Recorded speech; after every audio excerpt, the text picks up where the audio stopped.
All right, we're picking up the Imitation of Christ, and we are on book 3, chapter. What chapter is this? Chapter 23. And we did on 4 things that bring great peace. That was last week, and then a prayer against evil thoughts. And tonight we're going to have a prayer for the enlightening of our minds, which will be a wonderful thing. Yeah. So 4 things which bring peace. And here's our prayer for enlightening our minds. Disciple says, enlighten me, Lord Jesus, with the brightness of internal light, and dispel all darkness from my heart. Restrain my wayward thoughts, and destroy all violent temptations which attack me. So what's he asking here? With the brightness of that internal light, that light of awareness, being aware of the presence, that which gives you light, that light of consciousness which emanating from you is projecting all of this and making it all visible to you. Dispel all darkness from my heart. Darkness would be anything that takes us into multiplicity.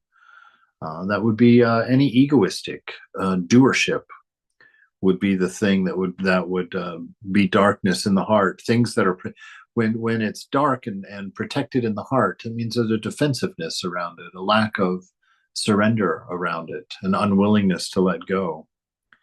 Restrain my wayward thoughts, right?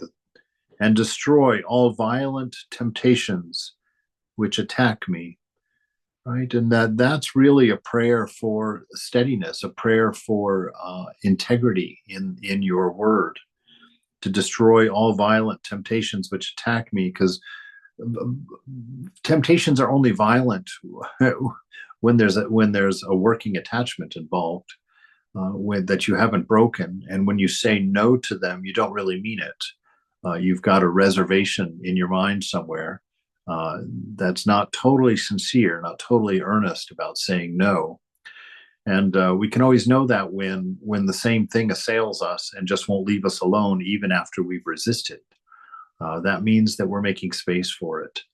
And more discernment is necessary, more discernment and some stronger renunciation, some recognition of the fact that I'm not being completely earnest. I'm not being completely sincere in my no on this. And so we should do exactly what he's doing. Pray about it. Recognize that that's a truth. Open up to that. Own that in front of the Lord. Not with shame or remorse, but with an eagerness to overcome it. Fight strongly for me. Yes, this is exactly it. Because we're not the doer. We have to take refuge. That's our only doership. Our only doership is surrender, is letting go any need to control or rule something. So and instead of us doing it, we depend on the Lord. So we fight strongly for me and drive away the evil beasts, those enticing desires of the flesh, so that peace may rule.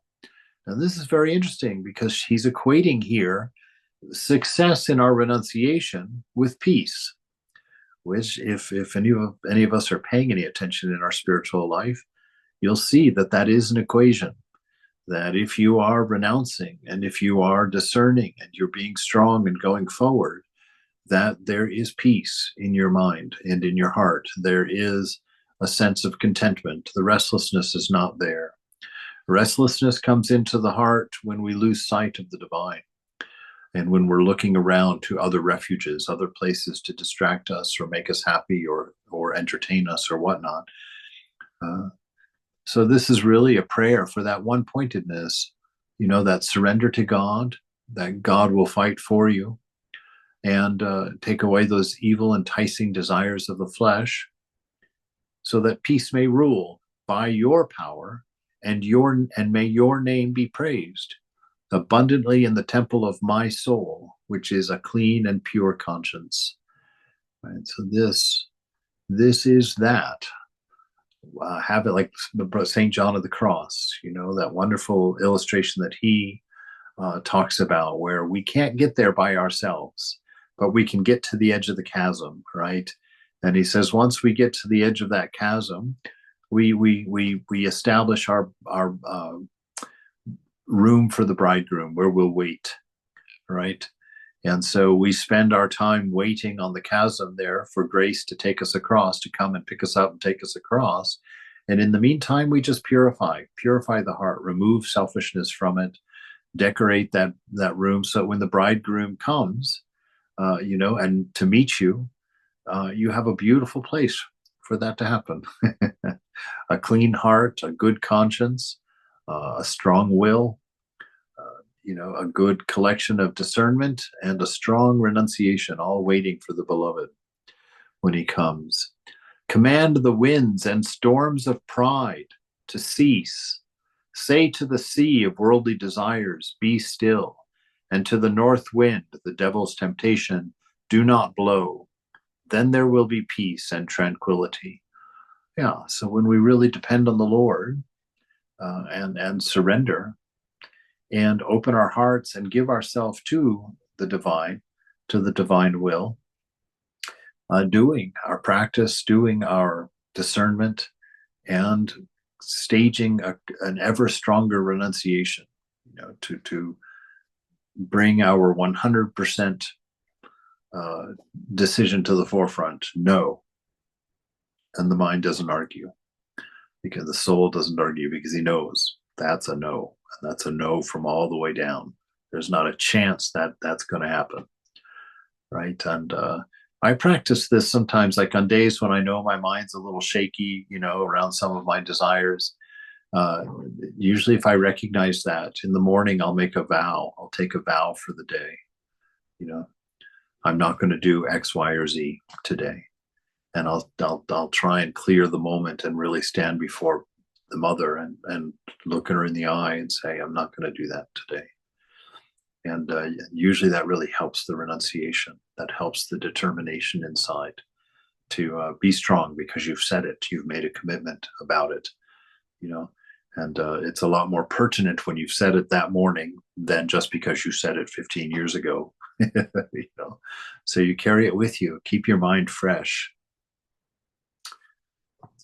Send forth your light and your truth to shine upon the earth, for I am like the barren and dry earth until you enlighten me. Pour forth your grace from above and water my heart with heavenly dew. Let streams of devotion water the face of the earth, that it may bring forth good and perfect fruit. What a wonderful ideal. I am like the dry earth until you enlighten me, which is absolutely true. Without the presence within, we are literally the earth. We're literally dust. Adam, when God created Adam, the body was there completely and perfectly formed, but there was no life in it. It wasn't until God breathed that life into it that Adam came to be. And so this is an acknowledgement of that there's nothing here without the breath of God giving me life. This is God living a life through this mind, through this body. And when it comes out this side, it's so contorted, we call it Swami C. But if you saw the light when it was going in, you would have called it Thakur. You would have called it Mother, But when it comes out this end, you can't recognize it.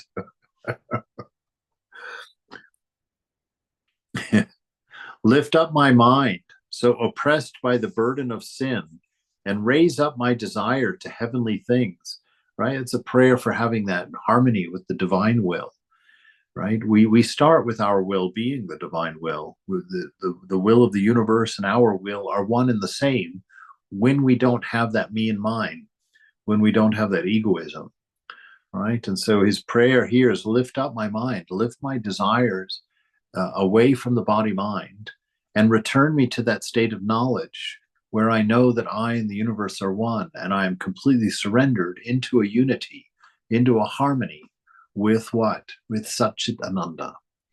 And so my actions are determined not by desire, not by longing, not by lack, not by hunger, but my desires are expressed through an inspiration, through a being. so that having tasted the sweetness of supernatural joy, that's that prema, that divine love, I may have no pleasure in the thought of earthly things, right? Because I'll remember that they're temporary. They come and they go in a flash. And what they leave behind is such a short duration that really its only function is to create more hunger. You just want more. It's like eggnog. No matter how long you keep that in your mouth, you're going to want another sip. Snatch me away and deliver me from the passing comfort of creatures, right? Snatch me away. Grab me, be quick, pull me away, and deliver me. And this is rather interesting. That severity, that absolute statement there is all about passing comfort. Don't let me look for comfort in this world. Don't let me make a home in this world, right? We're just traveling. We're traveling through. We're sojourners here, right? That's that song. I'm just a poor wayfaring stranger. You sang this song, didn't you, Cookie? Yeah. That stranger. We're not meant to be at home here. We're not meant to put up a tent here and live. We are walking through, manifesting the divine nature everywhere we go, but we don't want comfort here. We don't want to make our home here. We don't want to be comfortable here. We want to move through, right? And this is why Mother has made, like I like to say, Mother's made all the blankets 6 inches too short in this world, so that you can have the blanket, but it's never going to be the perfect blanket. And we often make the mistake of thinking, oh, it's the wrong blanket, let me go get another one, right? And we keep going through blankets and we keep searching desperately for a blanket that's perfect. But there's nothing made for us in this world. We are not material. We are not finite. We are not pieces. We are not objects. We are a singularity that's infinite and immortal. For nothing created can fully satisfy me. This comes quickly in discernment. You realize this rather quickly. And if you don't have that notion of spirit within, if you don't have that notion of the divine presence, this leads you into that dark night of the soul, right? That in-between space where you are seeing the dissatisfaction of the world. You know that there's nothing here that can be fulfilling. Everything ends, people die, but you haven't tasted the bliss of your internal image, the image of the beloved that's within you. You haven't found the shrine of the heart yet. And so you're in that in-between space that not St. Paul, but Brother St. John of the Cross calls the dark night of the soul, where you are tired of the world, you're worn out, you see the truth of things, but you haven't tasted the bliss. And so there's this feeling of nothingness. I've got nothing. I've got nowhere to go. What is there, right? And that's where our longing is born, in there. For nothing created can fully satisfy me. Unite me to yourself with an inseparable bond of love. For you alone can satisfy the soul that loves you, and without you, everything else is worthless. Right? So that's the end of discernment. When you come to that knowledge, that firsthand experiential knowledge that nothing in this world can fill me, none of my desires, when I filled them, ever brought me anything but more hunger. When you know that, then the heart is ready. The heart is ready to turn its face toward the divine. And the Mother presents herself, and we're saved from ignorance, from our ignorance, from pursuing things that will never fill us. So, chapter 24. On avoiding curious inquiry into the lives of others. This sounds like it might be about how not to be a gossip. Christ is saying, my child, do not be curious nor concern yourself with useless cares. What is this or that to you? You follow me. What difference does it make to you whether this person is good or that person is bad, or whether that one acts or this one speaks this way or that way? You do not have to answer for others, but you must give account of yourself. So why do you interfere where it does not concern you? Beautiful, beautiful, beautiful teaching that will alleviate you from much suffering should you follow it. Mind your business, right? Mind your business. Don't develop an opinion about anything that's not necessary for you to form an opinion about. The fewer opinions you have in your life, the more happy you're going to be. The fewer preferences that you have, the fewer aversions that you have, the happier you're going to be. You know, we want ultimately to have no preferences, no aversions in the moment. We accept whatever the moment brings. We find it perfect. We act through it with inspiration, and we set it free. Never caught. So don't get caught up in others. And just don't even wonder about it. You know, let a person be what they are. I remember I told this story about this young man that used to come, that had joined the monastery for about 6 months in San Francisco. When me and Jitesh were there, Jitesh was there for a while, and this guy came and he was just so angry, and I didn't know how to deal with that. I was constantly being hooked, you know, because he was blaming me for his anger. And I went to Swami and told him I wanted to be posted to the retreat center. I didn't want to live in this house with this guy because it was just too stressful. And Swami looked at me so puzzled and taught me this. He said, why can't you just let him be who he is? Why do you feel like you have to react to it or have an opinion about it or to be hooked by it? Why do you think it involves you at all? Let him be who he is. You know that he's an angry man. So let him be an angry man. It says nothing about you. It doesn't involve you. And so here Jesus is saying the same thing. Don't get hooked. Don't get hooked. It's your ego that gets hooked. Only an ego can be annoyed. Only an ego can be offended. You know, only an ego can be dishonored. The Atman can't. Nothing can be said about it. Nothing can reach it. It's untouched by Maya. You don't have to answer for others. Just answer for yourself. So why do you interfere where it does not concern you?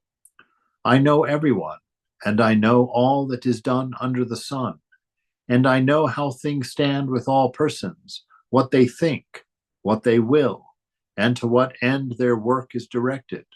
All things are open to me, and all things are to be referred to me. Right? This is what it is to take refuge in the divine. All things are to be referred to me.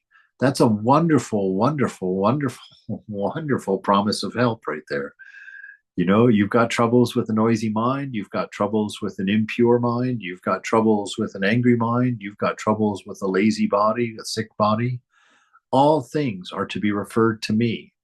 Don't you pick it up like it's something you are going to do something about. It's something you're going to fix, something you're going to grow through. No, I can't emphasize this enough. This is coming up so much lately that in our practice itself is an act of surrender, not an assignment to get down and get busy and do something. It's an assignment to sit down and open to this truth right here, that God sees everything in you, knows every line of thought at every level within you, even the ones you yourself are not aware of. The beloved is aware of them. And so our practice is with an awareness and a knowing of that, to simply open to the divine, to let that light come in silently, with no resistance, no agenda, nothing. We just simply open to the presence. And that is our only task, to keep our light of awareness shining on itself, shining on the divine, that divine presence.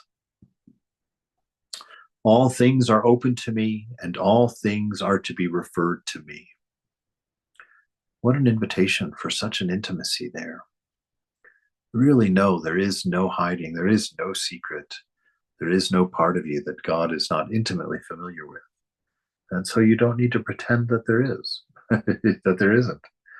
You don't need to be a good person when you are in your meditation, when you're with before the divine. It has nothing to do with what you think you've created of yourself. It has everything to do with what the divine has placed within you. That gem of infinite value.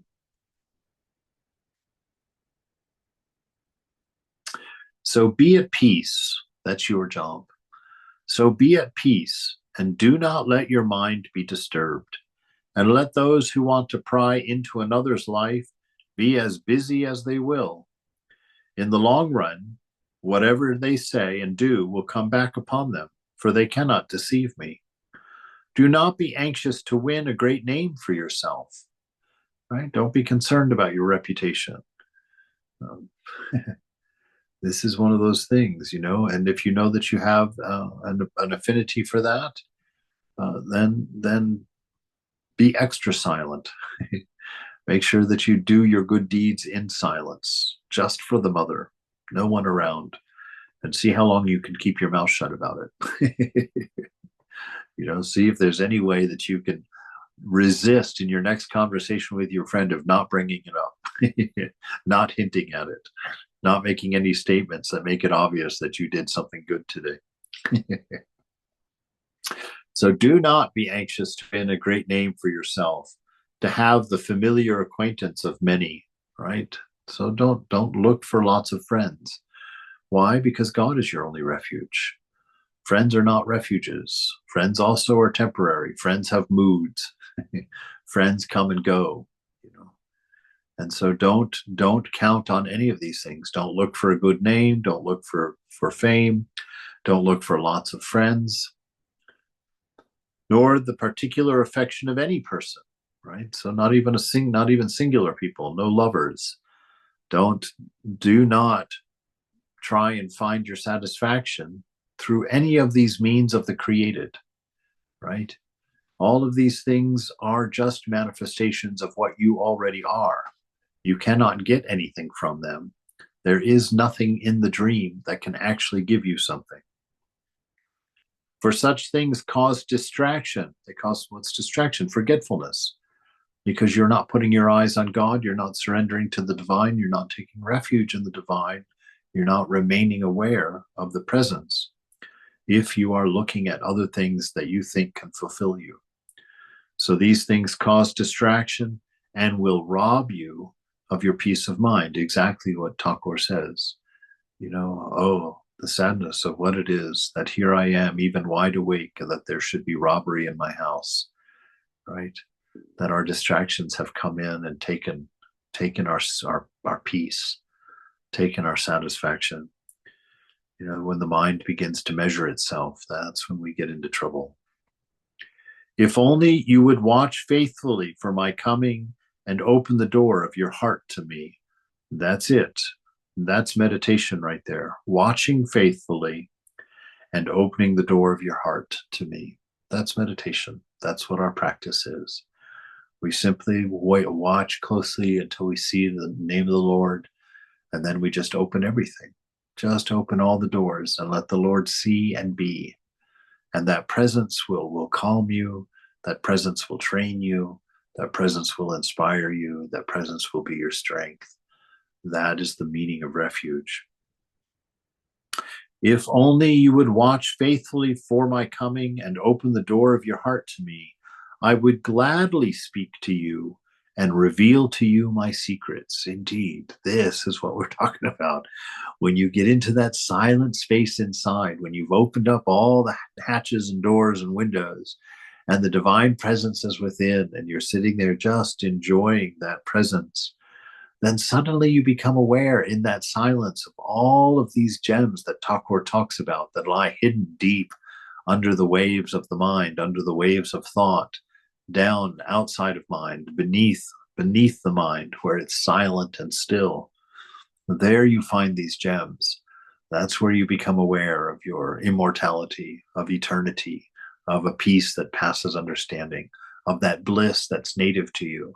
All of these gems start to sparkle the longer you sit there in that silence of the inner world, right?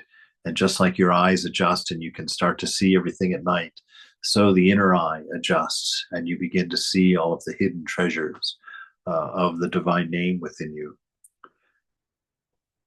I would gladly speak to you and reveal to you my secrets, right? So understand, so God is not being tentative about approaching you. He's just waiting for you to open the door and to sit there in complete receptive listening. And he said, I would be glad. I'm glad to be there. I'm happy to talk to you. I'm happy to show you these secrets. I'm happy to give you your bliss, to give you your freedom. Be prudent. Be watchful in prayer and humble yourself in all things. Right? So be prudent. Be disciplined.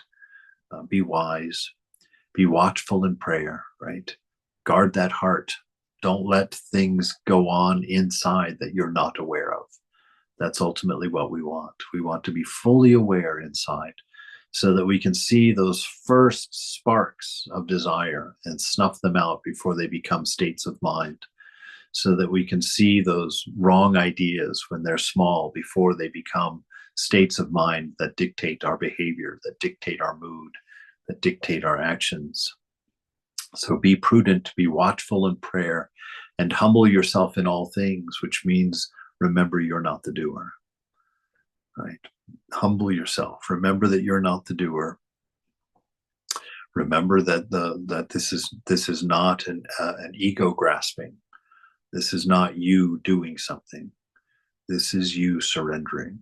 This is you opening, right? And just keep this awareness within you. Chapter 25. In what consists firm peace of heart and true progress? So what are the markers of a firm peace of heart and a true progress? Christ, my child, I have said, peace I leave with you. My peace I give to you. Not as the world gives, do I give it to you. All right, so the divine, we get from the divine that which lasts, that which is not temporary. My peace I leave with you. My peace I give to you. Not as the world gives, not the temporary peace that you have to work for and continually return to and be fed over and over and over again. Come to me just sincerely a single time. I'll give to you my peace. All human beings desire peace, but not all will do what is necessary to obtain it. My peace is found among the humble and the gentle of heart. So there's two things necessary. The humble, right? Those who are not ego-driven, those who are not grasping and grabbing for their lower self. So the humble and the gentle of heart, those who aren't looking for retaliation and revenge and power and stomping over people. The gentle of heart, the people who are looking for love in other people's eyes, the people who are looking to serve and to help and to be there to lift somebody else up. That's the person who gets this peace. Because why? Because that's the person who's living according to their nature. That's the person who's listening to the reverberation of Satchitananda within the self. My peace is found among the humble and the gentle of heart. You will find your peace by being patient. If you will listen to me and follow my words, you will enjoy great peace, because his words are the words of the divine mind, the mind that is your mind when it's pure, when it's relieved of selfish thought, me and mine. You will find your peace by being patient, right? Being patient, this again is pointing at you not being the doer. You don't have to be patient if you're the doer, because you just get it done the way you want it done. But this is a surrender, and this is a reliance on God. This is opening the heart to the divine and waiting, sitting at the chasm, waiting for grace, with a full knowledge and a full faith that it's coming, right? There's a knowing of that. That's what's going to allow you to experience bliss even as you wait, to experience peace even as you wait, right? In that place, Satchitananda will sing your song, will give you your peace. If you will listen to me and follow my words, you will enjoy great peace. Disciple, what then shall I do, Lord? Christ, at all times, pay attention. Pay attention to what you are doing. Pay attention to what you are saying, and make your constant intention to please me alone, neither desiring nor seeking anything apart from me. Right? This is going inside, this me that he's talking about. That is that presence of Satchitananda inside. At all times, pay attention to what you are doing. That's discernment. See, don't let anything happen in your internal world that you are not aware of. You are in danger when you are not aware of what's going on in your internal world, because all kinds of little sparks and little samskaras and bad habits, all of those karmas are swirling around in there, trying to get control, trying to grab your attention, trying to draw you out of yourself. So he says, pay attention to what you are doing at all times and to what you are saying, not just with your mouth, but in your mind. What are the conversations? What are the things that are catching your attention? When you begin to pay attention inside, when you're doing what he's talking about here, you see the secrets of the mind are betrayed to you. You see that the mind gets stimulated by a sensation, and then that sensation wakes up a samskara, and that samskara plays itself in the mind and gets your attention, and you like it. There's an attachment to it. So it dances and goes and gets all of its memories that it can pull that include that thought or that experience or that desire. And they all dance. And they only sing your favorite part to you. They don't sing the rest of the song. They just sing the one favorite part to you. And if you're not aware and you're not watching, then you fall victim to these things. Make it your constant intention to please me alone, right? And who is this me alone? This Satchitananda. He's just saying, live in accordance with that divine nature that I placed there. Don't do anything but for love. Don't do anything but from wisdom, right? And don't live anywhere but the present, the being, now, here. Do not make rash judgments on what others say or do. So don't live in reaction to the world, right? All of our movement is through inspiration. All of our movement comes from the presence of the divine. A love for God, a love for love for its own sake. So don't make any rash judgments on what others do or say, and do not concern yourself about the things not committed to your care. For inner peace, this is one of the most important teachings right here. This is my favorite story about Kantasami. Very early on in the monastery, I was doing dishes with Kantasami in the kitchen. And I was going on a rant. I went on for 20 minutes, red-faced, about all the stupid things I thought the swamis were doing, and how poorly they were running the center, and how much I couldn't believe all this stuff. And I went on and on and on and on and on, just huffing and puffing. And after I finally exhausted myself, Kantaswami just turns to me and says, "What does the work hand have to do with boundary disputes?" What was he telling me? He says, "You're a novice. Your responsibility is to wash the dishes, dude. Why are you sitting here worrying about how they run the center, how they run the order, what all this stuff? That's not your job. That's not your responsibility. Why are you getting yourself all in a twist over that?" Right? This is very important in this world, because our modern world is put together. It's such that we're drawn out to worry about all kinds of things everywhere, but nothing about what's happening here and now in our own town. We get into that news at night, and boy, do we get upset about who's president, and boy, do we get lathered up about the situation in Ukraine and the situation going on in Israel. And meanwhile, we have no idea who's hungry in our town. who's houseless in our town, and what can we do about it? But boy, are we tied up in a knot about what's happening in Ukraine, right? And ultimately, that leads to nothing but internal struggle, internal stress. Why? Because you can't do anything about what's happening in Ukraine. You can't do anything about what's going on in Israel. You can write a letter to your congressman, and you should. You should do what you can. But why are you so interested in things that you can't affect? The mother has placed you in a town, in a neighborhood, in a building, and she's given you neighbors, and she's given you people that you can affect, people that you can love, people that you can serve. So don't get yourself all worked up about things in the world that don't concern you. You be where Mother has placed you, and you exercise your love over the things that Mother has given you. And if you do a really great job and are really good at it, maybe she'll make you president and you can finally do something about that pesky problem in Ukraine. You know? But be where you are and affect the world that Mother has given you to affect. Don't get worried about things you have no power to affect. There's nothing but frustration and anger and bottled up stress and anxiety in that kind of living. So do not make rash judgments on what others say or do, and do not concern yourself about the things not committed to your care. If you follow this advice, you will be little or seldom disturbed. Right? You're going to be a lot more at peace. Worry about the things that Mother has actually given to you to take care of. The rest of it, leave it to Mother. And even the things she's given to you to take care of, leave that to Mother too. You know, leave it all.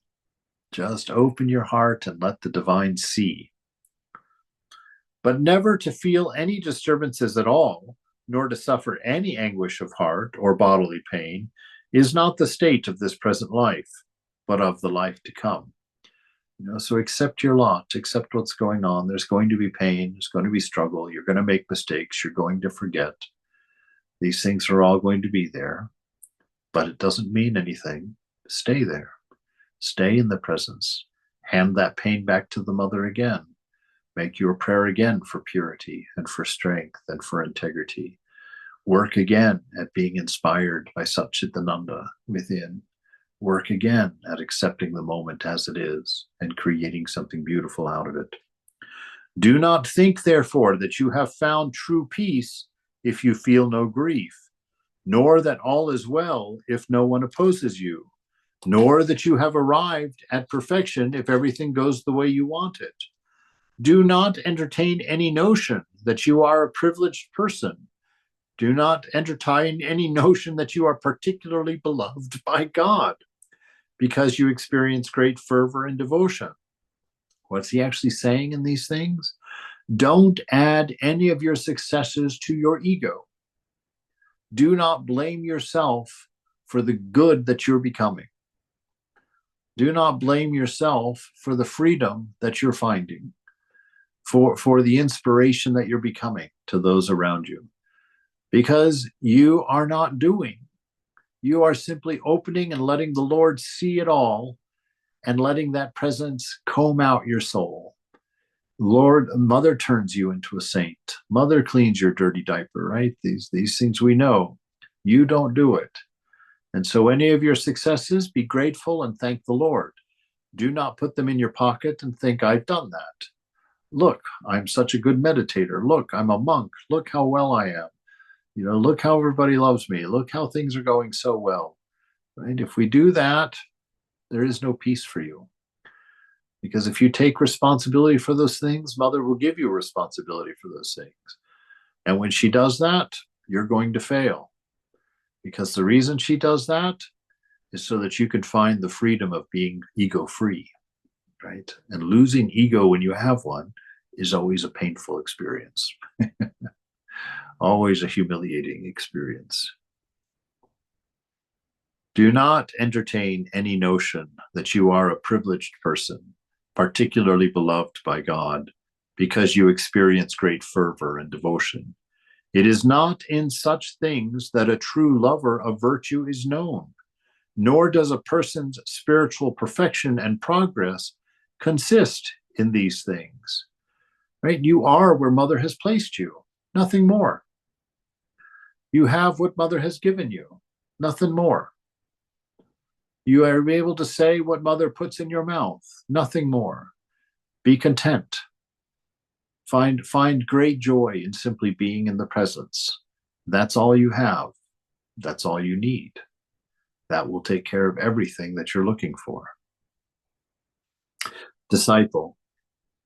In what then, O Lord, does it consist? Christ. So he's asking, if my spiritual perfection and progress don't consist of these things, what does it consist of, Lord? Christ. In surrendering yourself with your whole heart to the will of God. That's what it consists of. So that's your job in meditation. Surrender. Surrender your whole heart to the Lord. Reserve nothing in there for yourself.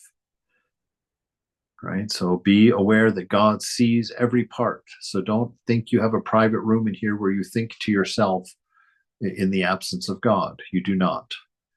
God is everywhere present and always perfect in you. So in surrendering yourself with your whole heart to the will of God, and in not seeking yourself either in great things or small things, in time or in eternity, right? So do not identify a particular self. That's what he's saying. Really just don't think about it. Just don't let your heart go there. Always stand like the peace pilgrim as the butler of the divine, scanning the room for any service that you can possibly be a part of in the moment. That's how we live. Standing there, ready in the moment to serve immediately should the opportunity arise. If you remain constant in this attitude, you will continue to thank God whether things go well or otherwise, because you'll be feeling that internal bliss. You'll be feeling that wonderful peace, that release from karma, right? If you've given everything over to the Lord and you're just sitting there opening and waiting and making yourself available, there's nothing but bliss in that, wisdom in that, love in that, success in that. That is because you are letting the divine will operate through you. So in the words of St. Paul, it is no longer the I that lives. It's no longer I who live. It is the beloved. It is Christ. It is Buddha. It is Rama. It is Ramakrishna. It is Holy Mother who acts through me. It is no longer I who live, but Christ who lives through me. Right? So we're trying to establish that divine will that is driven and inspired only by love and wisdom, not by any other hunger. Just by a fullness of love and a fullness of wisdom do we act in inspiration. If you remain constant in this attitude, you will continue to thank God whether things go well or otherwise, weighing all things in the one equal balance of his love. We're just consumed. That's our only thought. That unconditioned, perfected love that we cannot find anywhere in this world. We take refuge in it because it exists at the very center of ourself. It exists in our being. And if you come to the state that when inward consolation is withdrawn, you can move your heart to suffer still more if God so wills. Right? It's that knowledge, just that knowledge. Whether or not you're aware of it or not. Again, they're always wanting to make this case of God withdrawing, but that's an impossibility. So it's just a matter of speaking. Really, it's a term of speaking. It means that we feel that way when we don't give things over, when we don't surrender, when we believe that we're the doer, then we forget God. We get all wrapped up in doing, and we get all wrapped up in the whys of our doing, and we get all wrapped up in our stories, right? We get all wrapped up in the ends of our stories. I want to be rich. I want to be famous. I want to whatever, all of those things. And if you come to the state that when inward consolation is withdrawn, a period of dryness, right? You can move your heart to suffer still more. It doesn't. You're not requiring God to give you that little zing inside. You're going to be there anyway because you love, because you have nowhere else to be. It's like Vivekananda when Ramakrishna stopped talking to him for a whole month, wouldn't even look at him. Vivekananda barely noticed. He still came every day, still hung out with all the devotees, still listened to everything the master says. And finally, after a month, Ramakrishna can't believe it. And he says to him, "What's wrong with you? I haven't spoken to you. I haven't even looked at you in a whole month, and still you come here. Why are you here?" And Vivekananda says, "Do I come here to have you speak to me? I come here because I love you. I don't need you to do anything in particular for me. I don't need you to treat me in any particular way or entertain me in any particular way. I'm here because I love being here. I love being with you. I require nothing from you." That's prema. That's real love of God. When we can sit and get nothing in our meditation, just be dry as a bone. And we're all right. We still sit there, because we're still sitting in the presence, whether we feel it or not. And that's enough. We just know.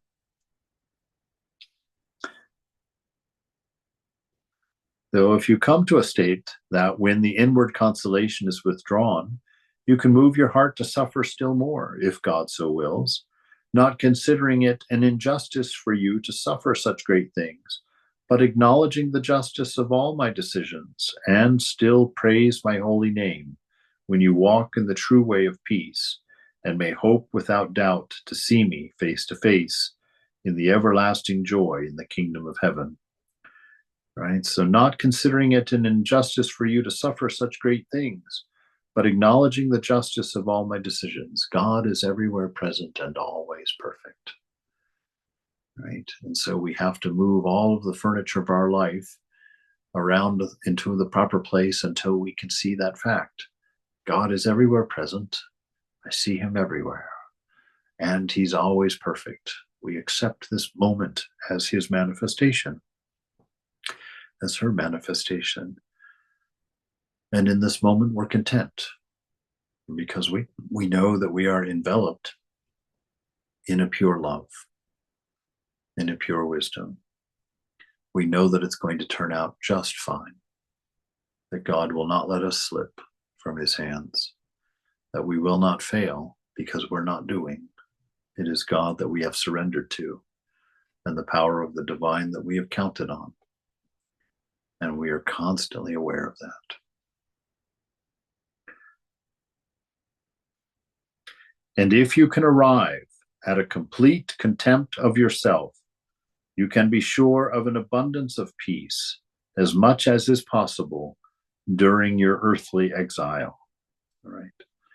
So this contempt of yourself, again, just to give a little interpretation there, this contempt of self is the lower self, it's ego self, that self-determined self, the doer, the one that forgets God, the one that gets angry, the one that gets jealous, the self that gets perturbed and annoyed. If we can't learn to just have nothing to do with that self, no use for that personality at all, we surrender only to the divine, then you're going to have an abundance of peace. If you can discount your ego, there's nothing in the world that can offend you, nothing in the world that can anger you, nothing in the world that can displease you, nothing in the world that can take from you, right? Because ego is the only thing that can be offended. It is the only thing that can be angry. It's the only thing that can be annoyed. So anytime any of those feelings that are not of Satchitananda arise within you, know that you are in ego space. That's your discernment should have caught that already. And it should have already snuffed it out with a prayer and a remembrance of God. If it hasn't, then sit and see it and offer it to the divine and renounce it on the spot. And reclaim your peace. Reclaim the presence of the divine, your awareness of the presence of the divine. All right. I think this is a good place to stop since we're at a new chapter. And stop the recorder and we can have our Q&A.